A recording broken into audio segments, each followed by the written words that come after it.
क्या आपकी जो मजदूरी मिलती है प्रतिदिन उसमें कोई सुधार हुआ? क्या आपके बच्चों का भविष्य उज्जवल आपको दिखाई दे रहा है? क्या आपके घर में मजबूत छत है? आपके घर में पीने का साफ पानी है? आपके घर में एक मजबूत खाट है जिसमें आप मेहनत करके जब आते हैं तो वहां पे आराम से आप सो सके? कुछ नहीं।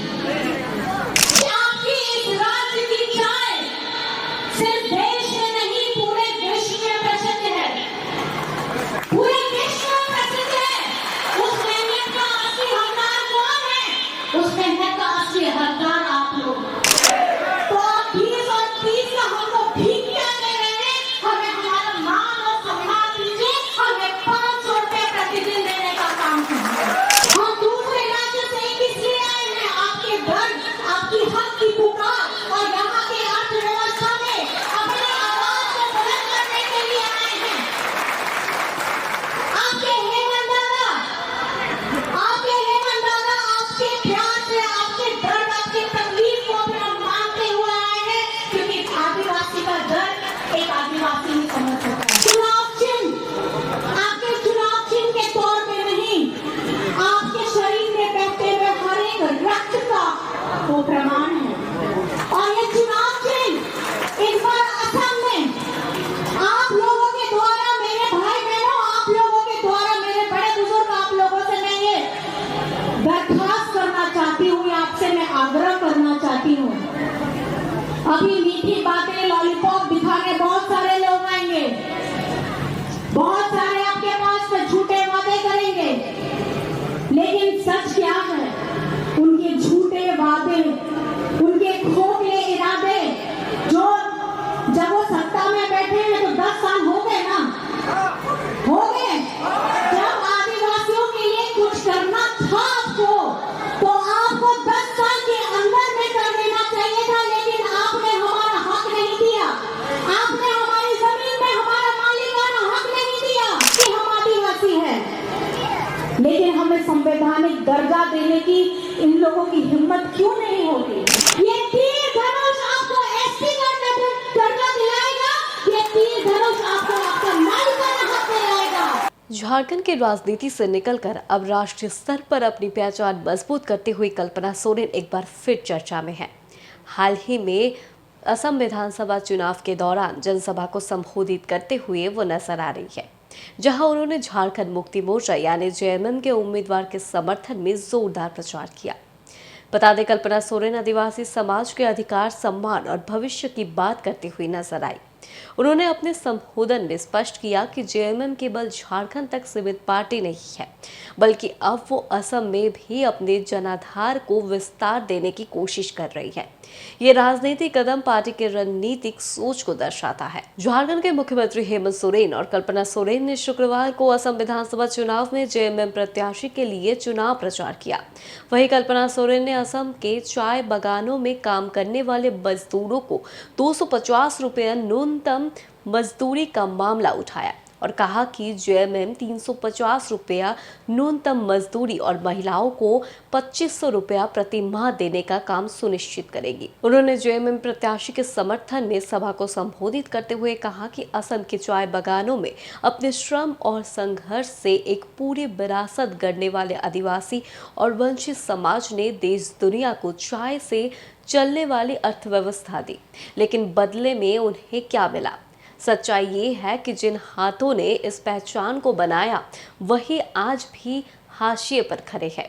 न सम्मानजनक मजदूरी, न जमीन पर अधिकार, न शिक्षा में समान अवसर, न समाज में सम्मानजनक स्थान। वही कल्पना सोरेन ने कहा कि असम के हमारे आदिवासी भाइयों और बहनों को हम आश्वस्त करना चाहते हैं, जैसे ही असम में अधिकारों की सरकार बनती है, वर्षों से अपने हक के लिए संघर्ष कर रहे समाज को एसटी दर्जा दिलाया जाएगा। महिलाओं को 2500 प्रति माह सम्मान राशि, न्यूनतम 350 दैनिक मजदूरी सुनिश्चित करने सहित झामुमो द्वारा किए गए हर वादे को पूरी प्रतिबद्धता के साथ पूरा किया जाएगा। अब समय है असम में अधिकार और सम्मान की सरकार का। बता दें, पूर्व में हमारे पूर्वजों ने अपने हक और अधिकारों के लिए संघर्ष किया था।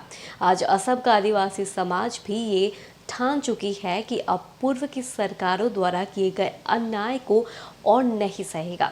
बता दें, उन्होंने आगे कहा कि अपने बच्चों और परिवार के बेहतर भविष्य पर हमारा अधिकार है और हम इसे लेकर रहेंगे। इस अधिकार के लिए हमारी लड़ाई जारी है और जारी रहेगी। सबसे पहले अगर यहाँ हम कुछ देखते हैं या हम पीते हैं तो हमें चाय पिलाई जाती है, और वो चाय कहाँ से आती है? वो यहाँ के बागान से आती है। आज आप इस सच्चाई से अपने जीवन को जी रहे हैं। हम आपके जीवन में जो सच्चाई है, जो कड़वाहट है, उसको आपके सामने फिर से रखने का काम कर रहे हैं, क्योंकि असम से हमारे नौजवान साथियों, जय भारत पार्टी के युवा लोगों ने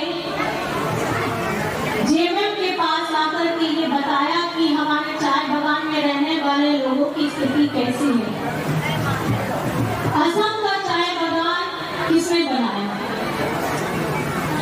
असम का चाय बागान को हरा भरा करने का काम किसने किया है? यहाँ पे वर्षों से जो खेती करके हमारे पीढ़ियों ने, हमारे पूर्वजों ने जो इसको सींचा है अपने पसीने से, अपने खून से, अपने हड्डियों को गला करके, वो काम किसने किया है? यहाँ की अर्थव्यवस्था जो चाय से बनती है, उसको आगे बढ़ाने का काम, मजबूत कराने का काम किसने किया है? वो हमारे इस असम राज्य के आदिवासी, हमारे यहाँ टी गार्डन के मजदूरों ने मिलकर के किया है। किया है कि नहीं किया है? लेकिन इतने वर्ष बीत गए, इतनी सरकारें आई गई, कुर्सियां बदली, झंडों का रंग बदला, लेकिन क्या हमारे आदिवासी भाइयों, हमारे टी गार्डन लोगों की जिंदगी में कोई सुधार हुआ? क्या आपकी जो आपको मजदूरी मिलती है प्रतिदिन, उसमें कोई सुधार हुआ? क्या आपके बच्चों का भविष्य उज्जवल आपको दिखाई दे रहा है? क्या आपके घर में मजबूत छत है? आपके घर में पीने का साफ पानी है? आपके घर में एक मजबूत घाट है जिसमें आप मेहनत करके जब आते हैं तो वहां पे आराम से आप सो सके? कुछ नहीं। लेकिन उसके बावजूद कि आपकी इस राज्य की चाय सिर्फ देश में नहीं, पूरे विश्व में प्रसिद्ध है, पूरे विश्व में प्रसिद्ध है। उस मेहनत का असली हकदार कौन है? उस मेहनत का असली हकदार आप लोग। आपेंगे शाम को जहां और आप हटाओ करते सदा तुम आयो, आपया मयान को, आपया उर्वर को, आपया उर्वर या गांव को जहां जोड़ करते वहां सिंचाई को, ओनारिया टका को, उनको आर्टिस्ट के प्रिय मालिक जे फिरने चलाते हैं। प्रतिदिन रिया जहां टका में ना पहले को तीनों में ना आपे के लाइफ पे प्रतिदिन रिया टका, यहाँ पर मैं प्रतिदिन यहाँ पे कितना पैसा, कितना मजदूरी मिलता है? कितना मिलता है आप लोगों को? 250 रुपया। आपको जान करके हैरानी होने वाली है। हमारे भारत के कुछ राज्य ऐसे भी हैं जहां पर के चाय का खेती होती है, वहां पे भी बागान है और वहां पे भी मजदूर लोग काम करते हैं। आप जान करके हैरान होने वाले हैं कि वहां पे मजदूरी दर कितना है। तमिलनाडु में अपने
मीठी बातें लॉलीपॉप दिखा के बहुत सारे लोग आएंगे, बहुत सारे आपके पास में झूठे वादे करेंगे, लेकिन सच क्या है? उनके झूठे वादे, उनके खोखले इरादे, जो जब वो सत्ता में बैठे हैं तो 10 साल हो गए ना, हो गए। जब आदिवासियों के लिए कुछ करना था आपको, तो आपको 10 साल के अंदर में कर देना चाहिए था, लेकिन आपने हमारा हक नहीं दिया, आपने हमारी जमीन में हमारा मालिकाना हक नहीं दिया, हमारे दिन की मेहनत का मेहताना नहीं दिया, आपने हमें एसटी का दर्जा नहीं दिया, जो हमारी सभ्यता में हमारी जीवन शैली है। हम यहाँ पर बरसों बरस से अपने आप को आदिवासी बोलते, समझते, पहनना, ओढ़ना, खाना, सारे त्योहार मनाते हैं, जीते हैं, मरते हैं, सारी पद्धति हम करते हैं, हम महसूस कर रहे हैं कि हम आदिवासी हैं, लेकिन हमें संवैधानिक दर्जा देने की इन लोगों की हिम्मत क्यों नहीं होती? हाल ही में एक बीजेपी के नेता का बयान इतना भयावह था, उनके शब्दों में इतना जहर था कि तीर धनुष देखने से इनको चिढ़ मचती है, इनको घिन लगता है कि ये तीर धनुष वाले लोग यहाँ असम में क्या कर रहे हैं। लेकिन ये तीर धनुष, मैं बता देना चाहती हूँ, ये तीर धनुष पहले से ही, सदियों से ही हमारे शरीर में रहा हुआ है। भगवान बिरसा मुंडा, बिरसा मांझी, सिद्धू कान्हू, फूलो झानो, हमारे पूर्वज लोग, उनके हथियार क्या हुआ करते थे? चेता है ना, अब वो हपड़ा में तीर है, अंग्रेज का लड़ाई करता है, उनको तीर का चेता है लेना है, आसान लेना है, तो आपे लड़ाई पे आसान लोगों को अपना जोर दे रहे थे, आसान लोगों को, आसान लोगों को, जब अबुआ बन गया, उससे बात हम क्या अबुआ बन गया, तो गीतों को लोगों को अबुआ से में कार्य कर गया कि नोआ चुनाव रे, जहाँ हुई कर गया 9 तारीख हिलो, अपने कर्तव्य में ना 9 तारीख हिलो 3 नंबर में, नंबर तो 3 नंबर करना, कौन सा नंबर है यहाँ पे आपके? महावीर रास्ते का कौन सा नंबर है? कितना नंबर? जरा हाथ उठा के दिखाइए आप लोग, कितना नंबर? कौन सा नंबर है? जोर से दोनों हाथ उठा के दिखाइए। कौन सा नंबर? कौन सा नंबर? 3 नंबर करना, 3 नंबर। और हमने चुनाव लिया तारीख, वोट लिया तारीख, तो 3 तारीख करना, कौन सा तारीख है? आपको वोट देने के लिए घर से कब निकल करके जाना है? कौन सा तारीख को? कौन सा तारीख? आवाज मैं माइक में बोल रही हूँ, मुझे आपकी आवाज चाहिए बिना माइक के। कौन सी तारीख? कौन सी तारीख? 9 तारीख में जाके कौन सा बटन दबाना है आपको? कौन सा बटन दबाना है? और 3 नंबर में छाप कौन सा है? कौन सा छाप है? कहाँ गया मेरा तीर धनुष? कौन सा? याद रहेगा सबको? तो तीर धनुष को आपको अपना आशीर्वाद देना है, आपको अपना प्यार देना है। ये निशान आप पकड़िए, ये निशान जो आप देख रहे हैं, ये निशान में अपना प्यार देना है, अपना आशीर्वाद देना है और अपनी आवाज को बुलंद करना है, क्योंकि ये आपकी लड़ाई हमारी लड़ाई है। और आपको जो हम मिल करके यहाँ आए हैं, अभी हमें तीर धनुष से आपके भविष्य को बचाना है। ये तीर धनुष आपको एसटी का दर्जा दिलाएगा, ये तीर धनुष आपको आपका मालिकाना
एक आखिरी नारा मैं आप लोगों के साथ मिल करके कहना चाहती हूँ। आपको बोलना होगा, अब की बार अधिकार की सरकार, अब की बार अधिकार की सरकार। हम लोग मिलकर बोलेंगे अपने हक अधिकार के लिए, अब की बार, अब की बार, अब की बार। गौरतलब है कि कल्पना सोरेन ने 2024 में सक्रिय राजनीति में प्रवेश किया और बहुत कम समय में खुद को एक प्रभावशाली नेता के रूप में स्थापित किया। अब उनका असम में चुनाव प्रचार करना ये संकेत देता है कि जेएमएम अपनी पकड़ आदिवासी बहुल क्षेत्रों में मजबूत करना चाहती है। जनसभा में उमड़ी भीड़ और उत्साह ये भी बताता है कि पार्टी अपने पारंपरिक मुद्दों जमीन, जल, जंगल और अधिकार को लेकर लोगों के बीच मजबूत संदेश देने में सफल हो रही है। हालांकि ये देखना दिलचस्प होगा कि क्या झारखंड के बाहर जेएमएम को वही समर्थन मिल पाता है या नहीं, जैसा उसे अपने गृह राज्य में मिलता है। लेकिन एक बात साफ है, कल्पना सोरेन अब केवल क्षेत्रीय नेता नहीं रही, बल्कि राष्ट्रीय राजनीति में अपनी जगह बनाने की ओर तेजी से बढ़ रही है। लाइव लगातार के वीडियो को लाइक करें, सब्सक्राइब करें